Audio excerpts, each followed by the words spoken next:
Hello, you're watching GRAVITAS. I'm Shreya Upadhyay. Let's get started.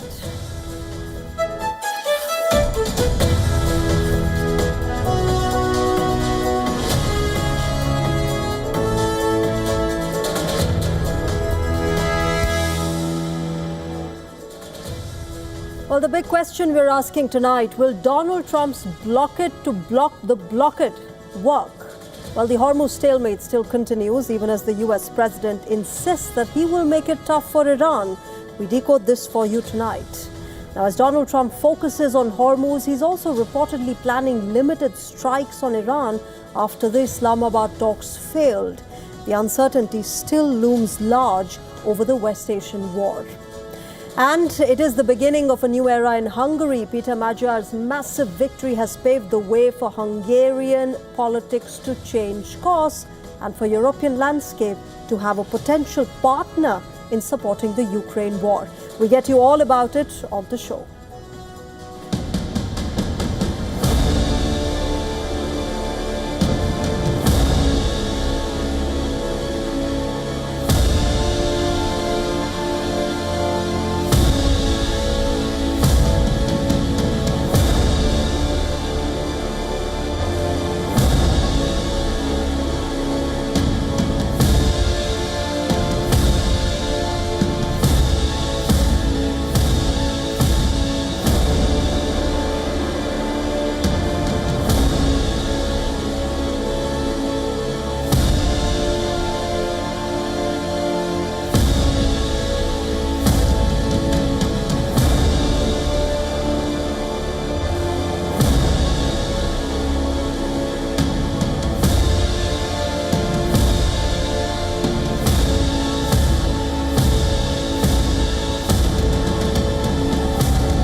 The Strait of Hormuz is no longer just on the edge. It has now entered a dangerous new phase. Just 90 minutes ago, the United States began its naval blockade, marking a major escalation in one of the world's most critical shipping lanes.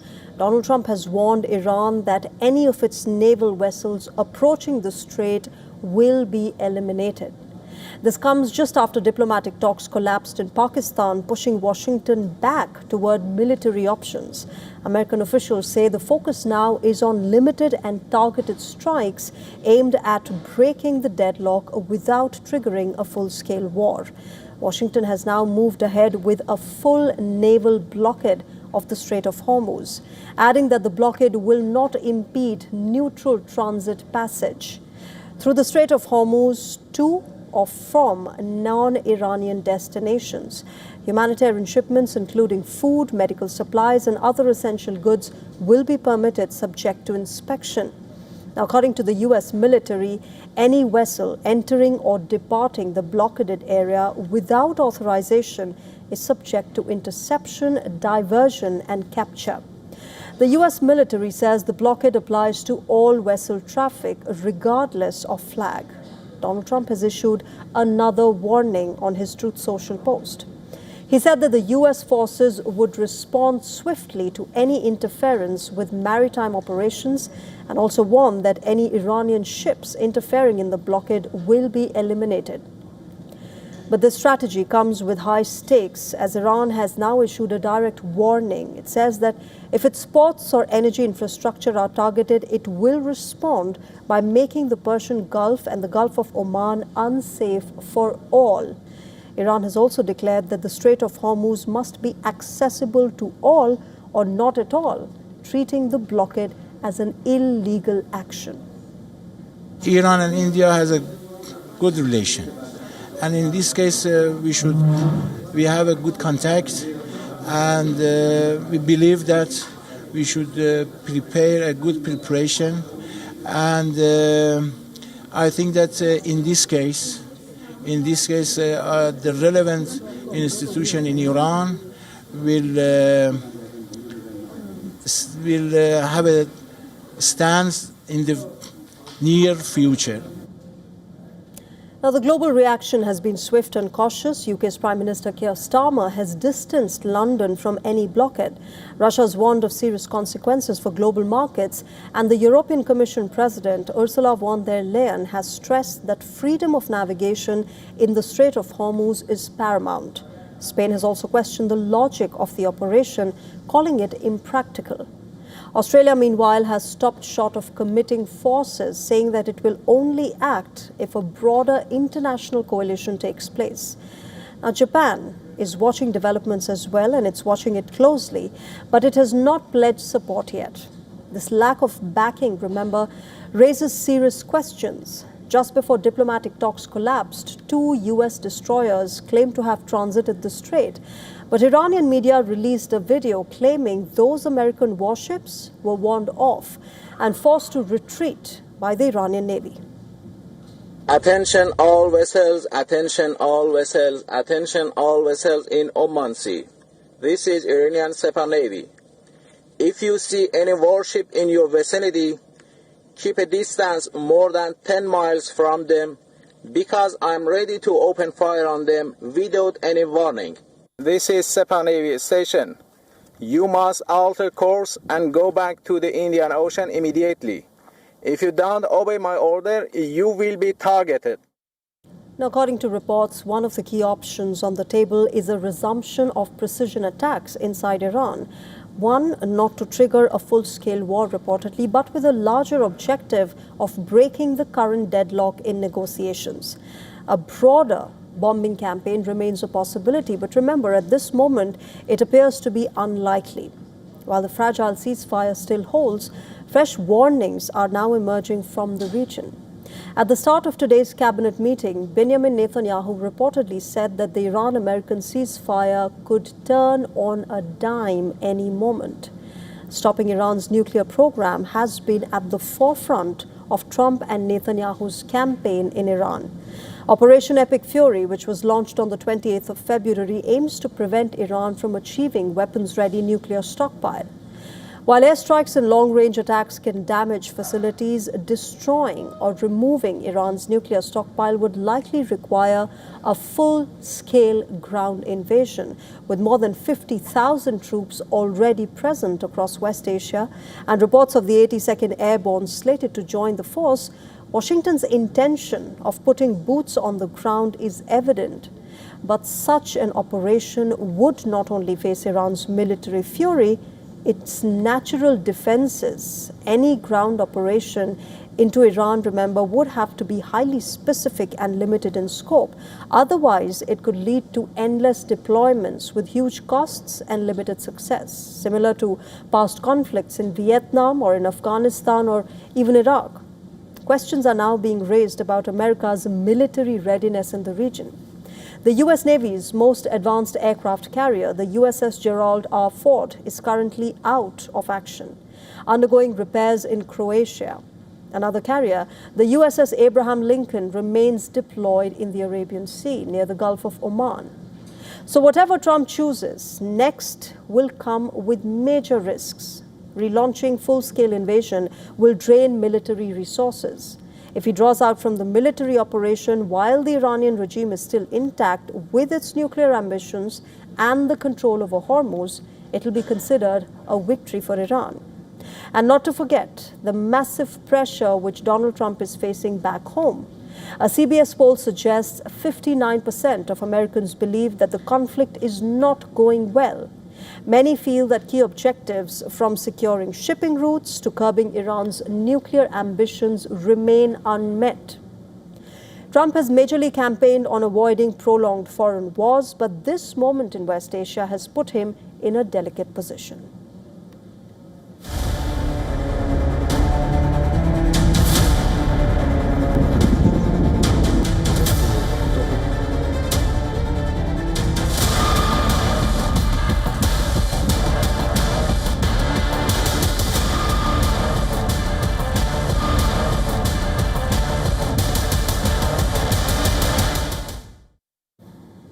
And now shifting our focus to Lebanon, the war theatre remains active on this front, although Israel and Lebanon's envoys to the U.S. are likely to meet for ceasefire negotiations in Washington, D.C.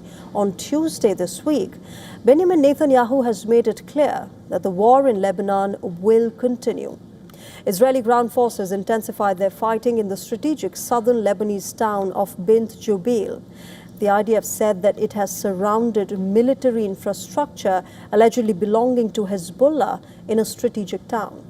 An Israeli military official told the media that they have eliminated many Hezbollah operatives and will gain control of this town within a period of days. On the other hand, Hezbollah is claimed to have attacked Israeli forces in this very town with rockets, artillery fire, and suicide drones.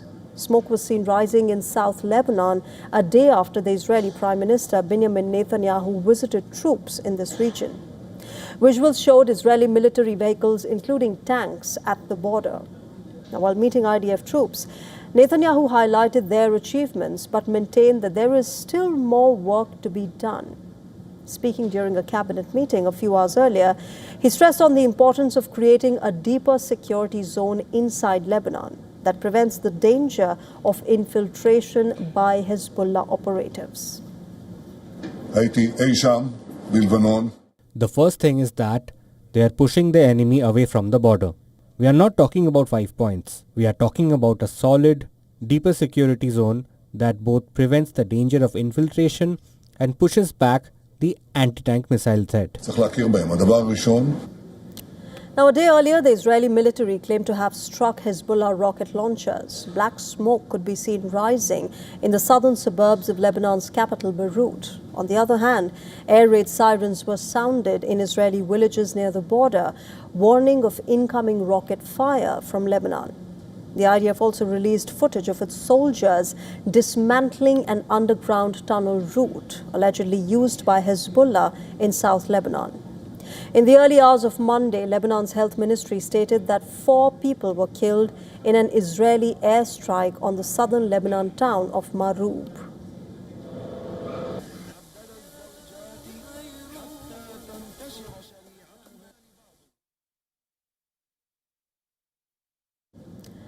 In the 24 hours preceding Sunday, it revealed that 35 were killed and 152 others were wounded across Lebanon. This has propelled the death toll in Lebanon to 2,089. An additional 6,762 people have been injured.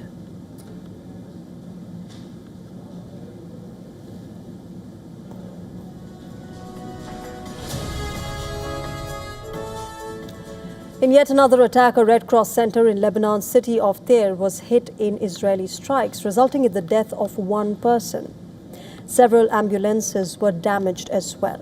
Now, Hezbollah is also retaliating. The IDF has claimed to have intercepted over 10 hostile drones launched from Lebanon towards Israeli territory since this morning.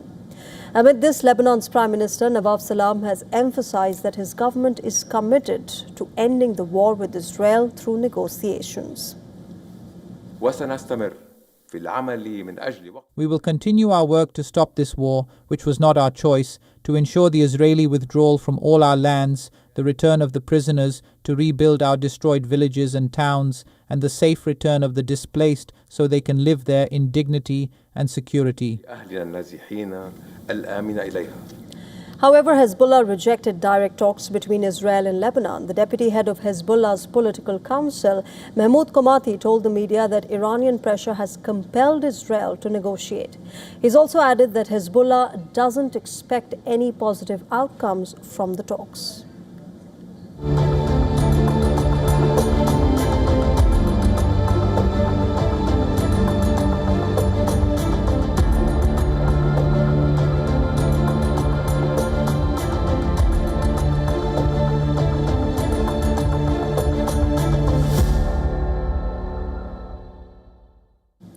The economic fallout over America's naval blockade of the Strait of Hormuz has strained global energy crisis further. Oil has jumped back above $100 a barrel and global stocks are in free fall. The global food system is under further duress as well, impacting what is on your plate. Prices of fertilizers remain sharply elevated, up more than 85%, directly impacting food costs. Fertilizers depend heavily on natural gas, and nearly 20% of global LNG passes through the Strait of Hormuz. The region also accounts for a significant share of ammonia, urea, and sulfur exports. So any disruption, like the one prevailing currently, hits supply chains that farmers depend on largely. So in a nutshell, growing food is now becoming more expensive for farmers. Experts say even if energy prices stabilize eventually, the same will not hold true for fertilizer costs. So we're going to see a very big jump in prices in every single material around the world, from energy to food, because actually farmers depend on fertilizers, and there's a lot of fertilizers that are being produced in the region.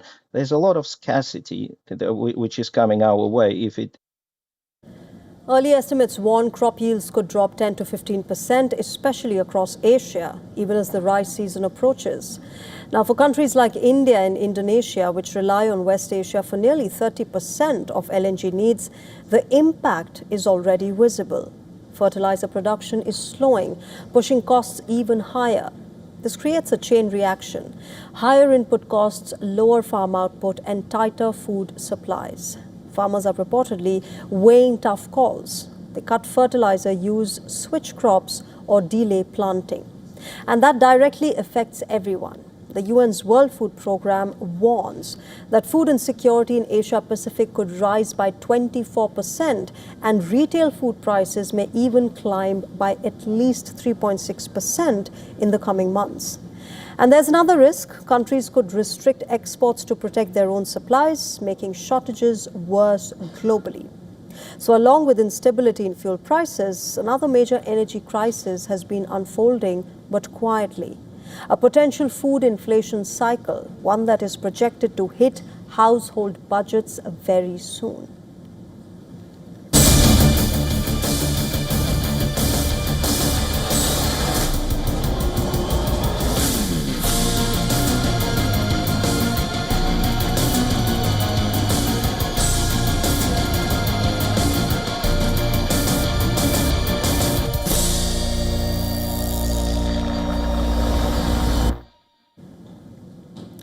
Prime Minister Benjamin Netanyahu has appointed a new spy chief, and it has sparked curiosity, debate, and a fair share of surprise. This latest appointment of the new Mossad boss breaks the traditional appointment, as Netanyahu has now chosen a military officer instead of a seasoned spy to lead one of the world's most secretive and elite intelligence agencies, the Mossad. So who exactly is Roman Goffman? Well, born in 1976 in Belarus, Goffman moved to Israel at the age of 14. By 1995, he had enlisted in the Israeli Defense Forces, joining the Armored Corps. He built a reputation as a disciplined and capable officer over the years. It saw him rising through the ranks to become a major general. Now, what makes Roman Goffman's appointment striking is his complete lack of prior experience in intelligence work. Unlike his predecessor, David Barnea, and most former Mossad chiefs, Goffman has spent his entire career in conventional military roles.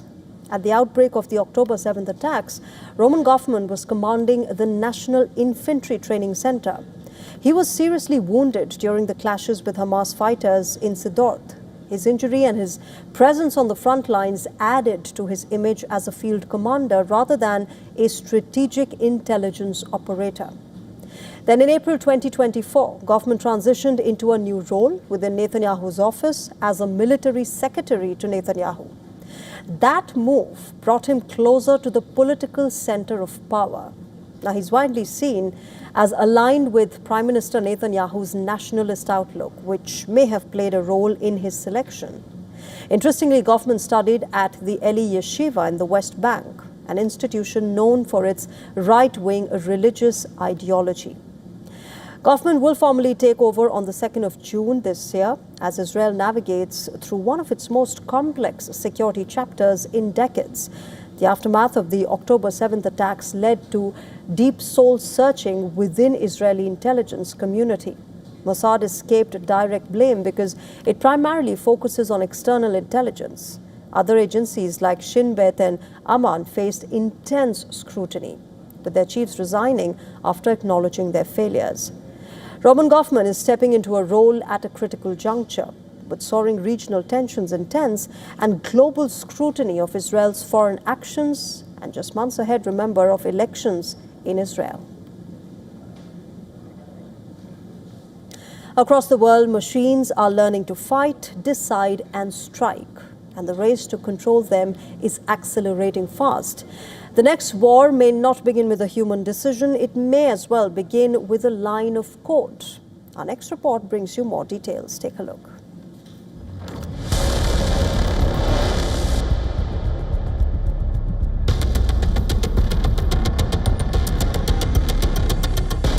Imagine a weapon that never sleeps, never hesitates, never disobeys.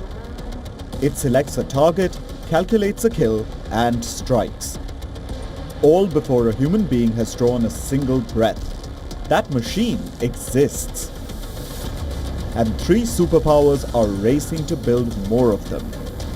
A global contest to develop AI-powered weapons is intensifying, with the United States, China, and Russia pushing hard for advantage in next-generation warfare. Experts have compared it to the dawn of the nuclear age, only this time, the weapons think. For the 2026 fiscal year, the Pentagon has requested a record $14.2 billion for AI and autonomous research. China is experimenting with letting AI make battlefield decisions on its own. China is developing systems for dozens of autonomous drones to coordinate attacks without human input. Similarly, Russia is building Lancet drones that can circle in the sky and autonomously pick targets. Putin has reportedly directed the Russian government to strengthen AI cooperation with China. Machines that can identify threats, select targets, and act in seconds, faster than any human chain of command. This is where the danger begins. Because speed removes hesitation, and hesitation is often what prevents escalation. Experts are comparing this moment to the early days of nuclear weapons, a new kind of power, a new kind of fear. But with one critical difference. Nuclear weapons require a human decision. AI systems may not. The concept is already being discussed. Mutually automated destruction. A world where opposing AI systems react to each other in real time. No pause, no diplomacy, just action and reaction at machine speed. Humanity narrowly survived nuclear doomsday during the Cold War. Today, with artificial superintelligence approaching, we face a similar choice. Use it for progress and human benefit, or let competition lead to dangerous consequences. Bureau Report, WION, World is One.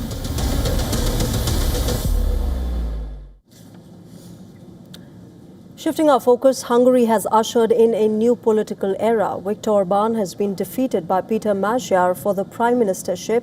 But this result impact is not limited to internal dynamics alone. Remember, it also brings into play Hungary's geopolitical alignment and a possible reset of its foreign policy.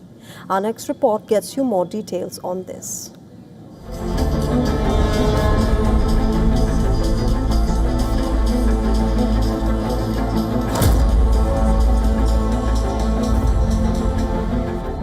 It's a new dawn in Hungary. Voters have flipped the country's political landscape after 16 years of uninterrupted rule by Viktor Orban. And the one to unseat him is the centre-right candidate Peter Magyar, whose TISA party has secured a historic victory.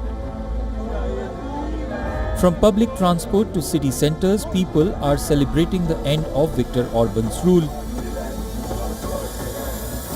I'm very excited. I was waiting 16 years for this day. Well, as a Hungarian, we are part of the European Union, and we want to stay within the European Union. And with Orbán Viktor, well, our future would be very dark. Peter Magyar has secured a supermajority with 2/3 seat in the parliament. Magyar's TISA party has won 138 seats in 199-member assembly, leaving Viktor Orban far behind with 55 seats. If I could explain this, then I would not be sad. I do not know.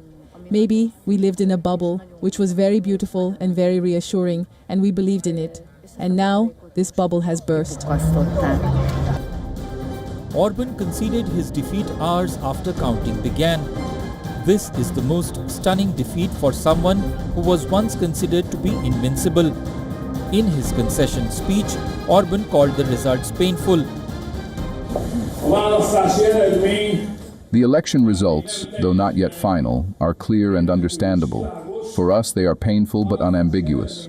We have not been entrusted with the responsibility and opportunity to govern. I congratulated the winning party. As soon as results started trickling in, the opposition camp erupted in cheers alongside the Danube River embankment. Peter Magyar appeared before his supporters with a Hungarian flag in his hand. He said voters have liberated Hungary and called his party's victory a miracle. Yesterday, the Hungarian people made many decisions, perhaps one of the most important being that Hungary's place in Europe was, is, and will be. 45-year-old Peter Magyar's political career began in the year 2002, when he joined Viktor Orban's Fidesz party, which at the time was in the opposition. In 2010, he became an official in the foreign ministry and soon went on to be part of the Prime Minister's office. All was well until 2024, when Magyar quit and joined a lesser-known TISA party and emerged as Orban's biggest political challenger. Viktor Orban's defeat also has geopolitical repercussions for Europe. Hungary's outgoing Prime Minister has distanced the country from European Union and has aligned with Russia and US. Donald Trump endorsed Orban and sent his two top officials, Marco Rubio and Vice President J.D. Vance, to Hungary during peak campaigning season.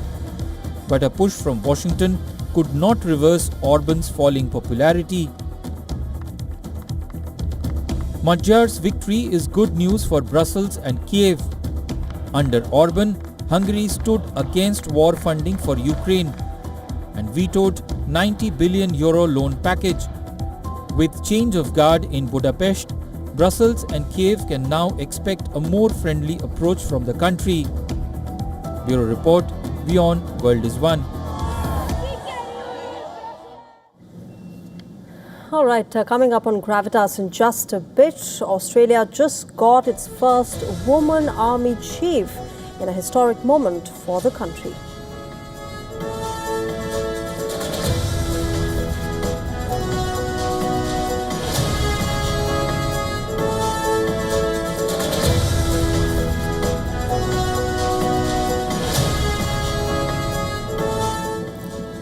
And India bid a last goodbye to her favourite. The legendary late Asha Bhosle was laid to rest with full state honours today.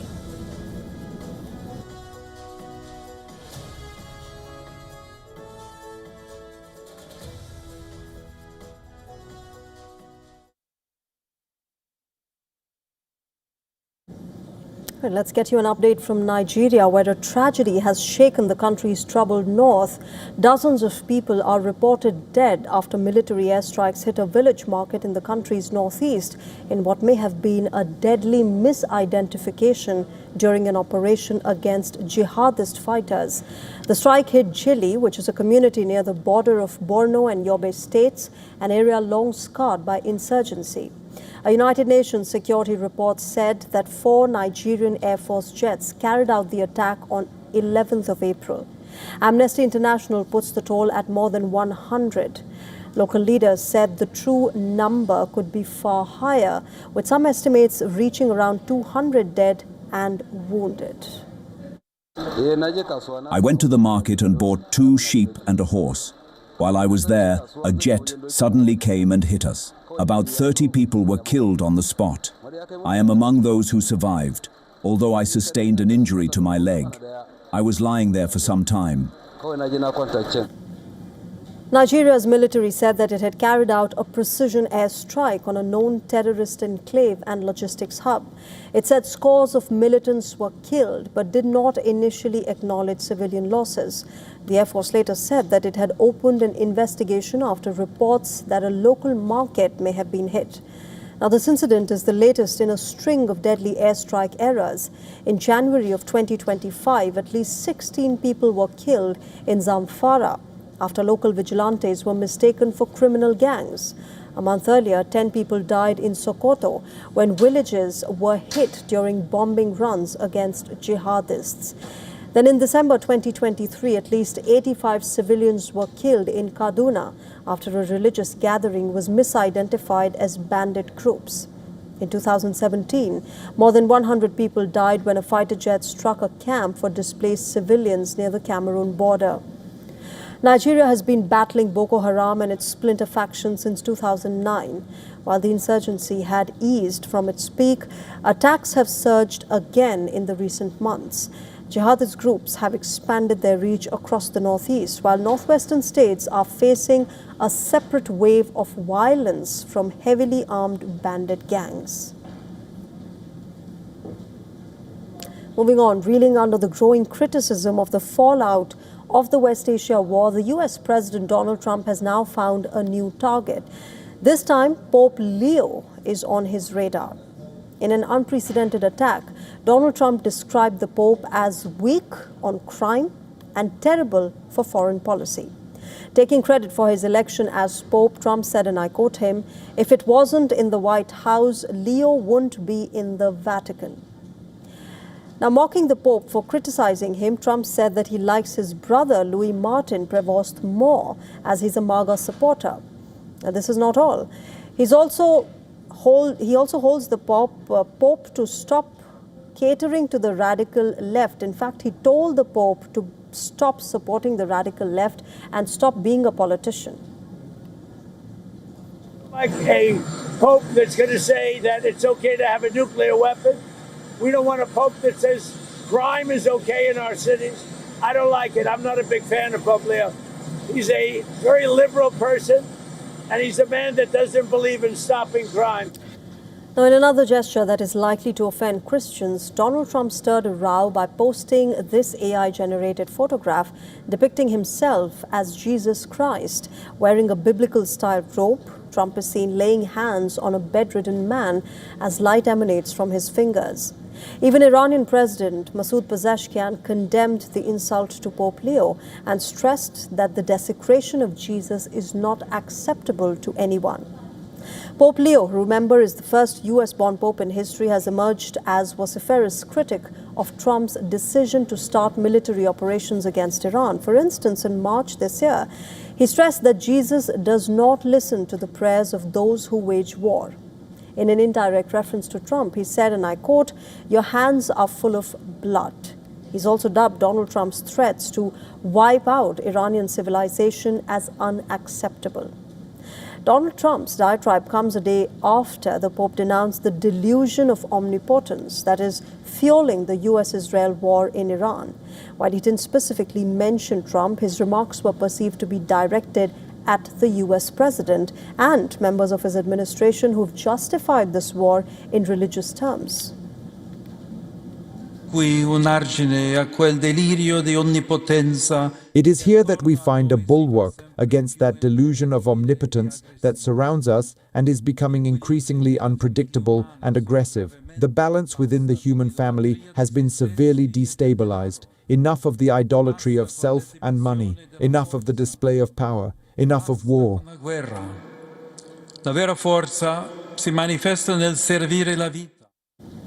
Meanwhile, Pope Leo commenced a 10-day tour of 4 countries in Africa, beginning with Algeria. On board the flight to Algiers, the Pope made it clear that he will not shy away after Trump's attacks and that he will continue to speak out against the war. I have no fear of neither the Trump administration nor speaking out loudly about the message of the gospel. And And that's what I believe I am called to do, what the church is called to do. We're not politicians. Moving on, South Africa's police watchdog has implicated President Cyril Ramaphosa in a cross-border operation to recover $580,000 in cash stolen from a sofa at his game farm and then cover up the theft. According to a declassified report by the country's police watchdog, he bypassed official police channels after the cash was taken in a break-in at his farm. A probe into the break-in at Ramaphosa's property in 2020 had found that the president had instructed his security chief to travel to the neighboring Namibia shortly after one of the suspects were arrested there. Now, the Independent Police Investigative Directorate completed its findings into the scandal that became known as the Farmgate in October of 2023. But they remained secret until last week when Freedom of Information laws forced their publication. The disclosed report has revived a scandal that had threatened to cost Cyril Ramaphosa his job after he was accused of tax evasion, money laundering, and breaching foreign currency laws. The report states that investigators used state resources and bypassed official police channels to investigate the president's private business. The watchdog also found that officers kidnapped, interrogated, and bribed suspects to buy their silence.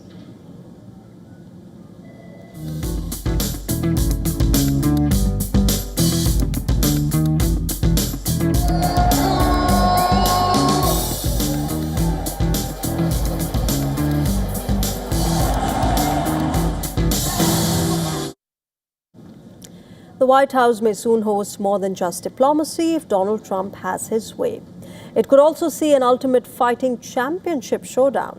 In an unprecedented fusion of politics and combat sports, Donald Trump has announced plans to host a full-fledged UFC bout right on the grounds of the White House. The event is set for 14th of June, which also marks the U.S. Flag Day and coincides with Donald Trump's 80th birthday. Earlier, there were discussions of aligning the event with Independence Day celebrations on the 4th of July as America marks 250 years of independence. But that plan has now been shifted. Trump is a longtime fan of mixed martial arts. He made this announcement on social media just a day after attending a UFC event in Miami alongside family members and senior officials, including Marco Rubio. In that very same evening, the American Vice President J.D. Vance had revealed there were no breakthrough in the talks between America and Iran in Pakistan. The UFC, remember, is the world's premier mixed martial arts organization and is known for its intense, unscripted combat. Unlike traditional combat sport, fighters blend disciplines like boxing, kickboxing, and wrestling inside the iconic octagon, making it spectacular.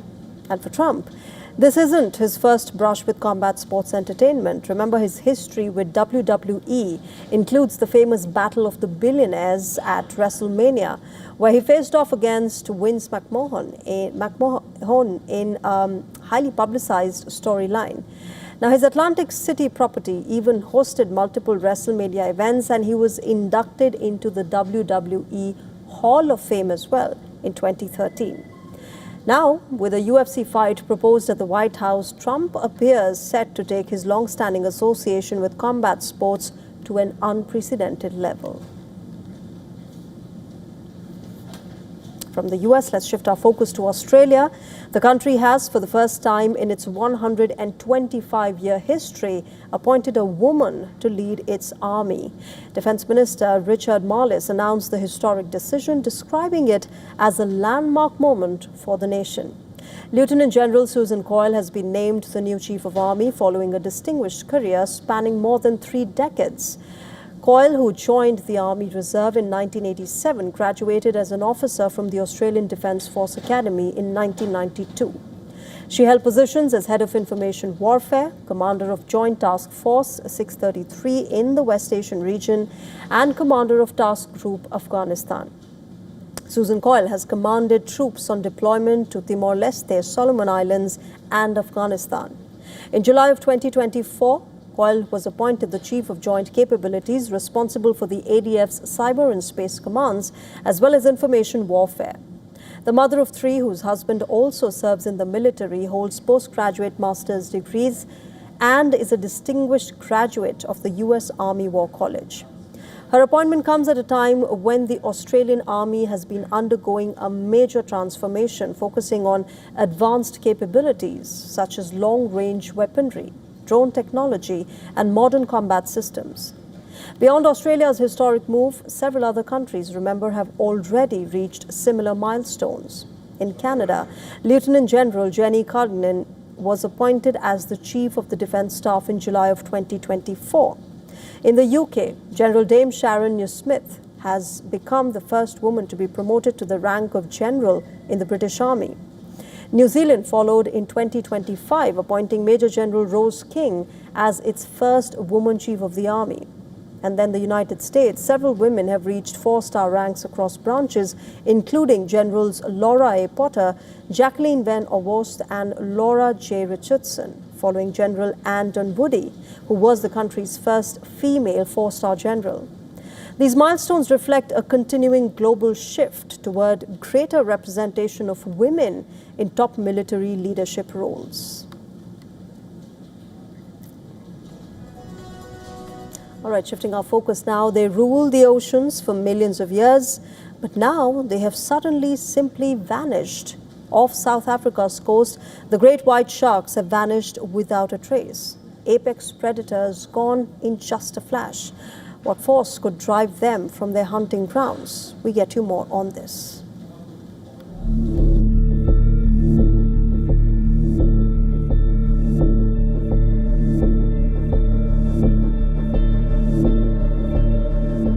For decades, the coastline of South Africa was a theater of violence and wonder.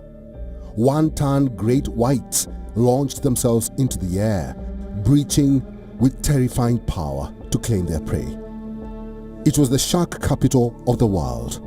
Then the sightings stopped. The sea went silent.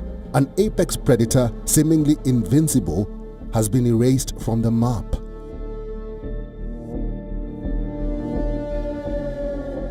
The disappearance was not gradual. It was a sudden, chilling exit. Initially, experts blamed overfishing and the collapse of the shark's food source. But a more sinister theory emerged from the deep. A new shadow has fallen over the Cape. Carcasses began to wash ashore, intact bodies, but with a precise, almost surgical wound. The liver was missing. Nothing else disturbed. This was not random. Attention turned to another apex predator, the orca. Orcas are not just powerful. They're intelligent, highly social. They hunt in coordinated groups. They learn from each other and they adapt. Evidence suggests that certain orcas have developed a specialized hunting technique, flipping sharks to induce tonic immobility, then targeting the liver, the most energy-rich organ. This behavior appears to be spreading, and its impact is immediate. But the mystery is not fully solved. Some scientists argue that human activity still plays a role. Overfishing, habitat disruption, changing ocean conditions. Others believe the orca factor is decisive. What is clear is this: the ocean is not losing its predators. It is watching one replacing another. Bureau Report, WION, World is One.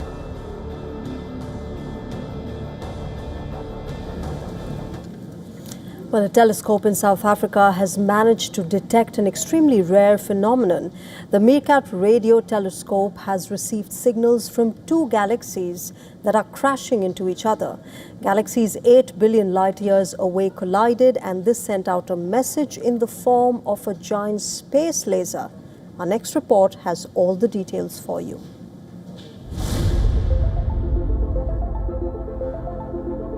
What happens when two galaxies collide? What happens when hundreds of billions of stars and planets slam into each other? What happens when supermassive black holes pull at each other? threatening to consume everything around them. Well, the galaxies merge into a bigger one, destroying and birthing more stars and black holes in the process. And they also cause an eruption which can be detected billions of light years away. An eruption in the form of electromagnetic radiation, not observable by the naked eye, but seen through radio telescopes, like the Meerkat telescope in South Africa. This telescope has discovered the most distant mega maser ever detected, formed by the collision of two galaxies far, far away. More than 8 billion light years away to be specific. The previous record was about 5 billion light years. So this is the most distant maser by quite a margin. A maser is similar to a laser. The difference is you can see lasers with your eyes. Masers send out waves in frequencies you can't see, which is why you need radio telescopes to detect them. But even the Meerkat wouldn't have been able to detect this mega maser had it not been for a stroke of luck. Because the maser just happened to pass close to a different galaxy somewhere in the middle of space. And that galaxy acted as a focusing lens, bending the maser and changing its path, just enough for it to fall into the Meerkat's detection range. Because of this bit of good fortune, the South African radio telescope managed to observe signs of galactic collisions 8 billion light years away. Bureau Report, WION, World is One.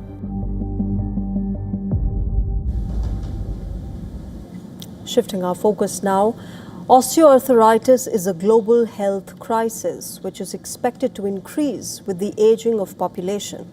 While the current line of treatment focuses on managing symptoms such as pain and inflammation, research has now indicated how menstrual blood may hold the key to healing joints. This has been detailed in a study published in the Scientific Reports journal by Lithuanian scientists from the fields of biomedicine and chemistry.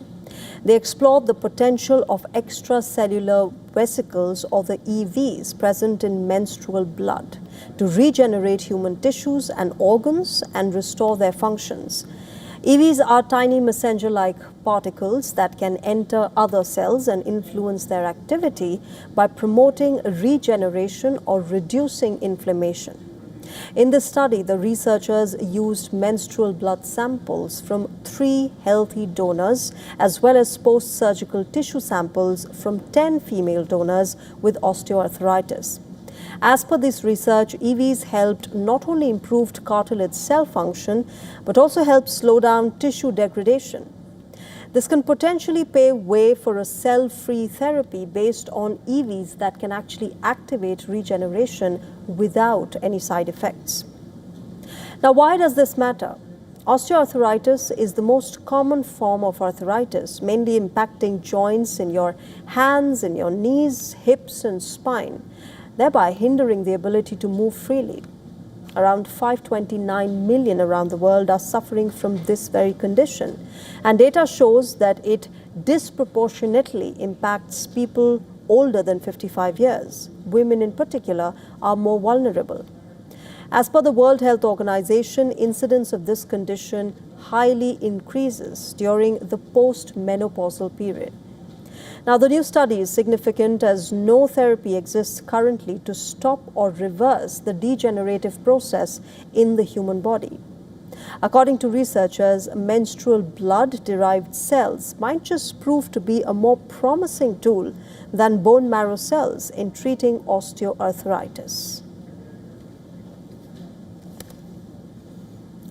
All right, moving on. In the South Indian cinema, Asha Bhosle left a lasting impact. Over the years, she sang in multiple languages and lent her voice to iconic female stars like Vaijayanti Mala and Padmini, effortlessly bridging the gap between North and South Indian music. While she was primarily known for Hindi film music, Asha Bhosle also made a strong mark in the South, especially in Tamil cinema. Her willingness to experiment led her to work with legendary composers like Ilaiyaraaja and A.R. Rahman, adding a new dimension to her career. Her collaboration with Ilaiyaraaja in the 1980s stood out in songs like Shembagem, introduced her to Tamil audiences, and she quickly proved that language was no barrier when it came to her voice and expression. What made her special was her adaptability. Whether it was soft, emotional tracks or light melodic numbers, she could shift moods with ease. She also worked on films like Sadma, connecting Hindi and Tamil audiences through music and storytelling. In fact, even in her later years, she stayed relevant. In the year 2000, she collaborated with Kamal Haasan for Hey Ram, singing Nipartha Paravai and its Hindi version, showing she could still connect with new generations of listeners. Her body of work in South Indian cinema may not have been huge in numbers, but its impact was deep. Asha Bhosle's voice fits in seamlessly, making her a part of every industry that she touched. All right, in other news, for years, T20 cricket has been called a batter's game, and although there will be many who contest that tag, it is now clear that the intention of all batters is now to wreak havoc from the very first ball. And the proof is in the pudding. For the first time ever, the average run rate for the power play in the IPL has crossed the double-digit mark. Data from cricket analytics firm CricViz shows the power play run rate has climbed to 10.47, this season, as compared to 9.61 in the previous edition. The steady rise highlights how batting sides are making the most of fielding restrictions in the first 6 overs. The run rate during the power play has seen a steady rise in the last few years. In the 2020 and 21 seasons, this rate was 7.71 runs per over and jumped to 7.82 in 2022 and 8.43 in the 2023 season. During the 2024 season, it started to touch extreme highs of 9.49, especially with Sunrisers Hyderabad opening the pair of Travis Head and Abhishek Sharma breaking power play records. The Rajasthan Royals have followed the template set by the Sunrisers, the concept of settling in as a thing of the past, and teams value aggressive batters more than an anchor for the innings. Vaibhav Suryavanshi and Yashasvi Jaiswal have been instructed to be in all-out attack mode from the very first ball, and the duo could soon be opening the batting for India. This new template being followed has become a nightmare for the bowlers across the board, and while it won't be fair to say that Jasprit Bumrah is struggling, the fact that the best bowler in the world has not taken a single wicket in 4 matches does raise some alarm bells for the Mumbai Indians. The pace spearhead is enduring the longest drought of his IPL career so far. He remains a force to be reckoned with, no doubt, as batters tend to not play risky shots while Bumrah is bowling, and he's certainly still effective. But even his economy in these 4 matches is above 8, which is above the average of his IPL career. Now, it's not a crisis for Bumrah, who remains undoubtedly the best in the business, but he is definitely under pressure, something that we would not have predicted before the start of this season.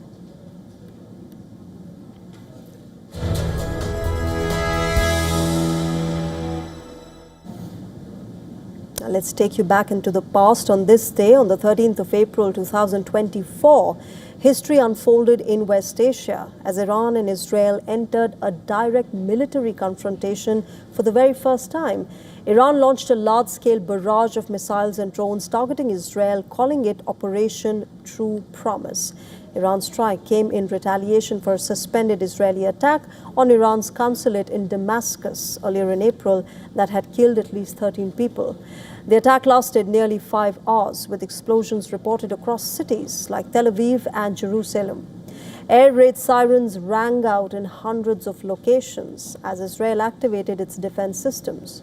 Now, according to Israeli officials, Iran fired over 120 ballistic missiles, 170 drones, and more than 30 cruise missiles, most of which Israel claimed were intercepted before reaching its territory. Damages by the strikes on Israel included the military bases. This incident marked a significant shift from proxy warfare to direct confrontation between Iran and Israel. And since then, the two countries have been engaged in 2 wars, as a fragile ceasefire currently holds in the second Israel-Iran war. And with that, it's a wrap on this edition of Gravitas. Thank you very much for joining us tonight. Good night. Bye-bye.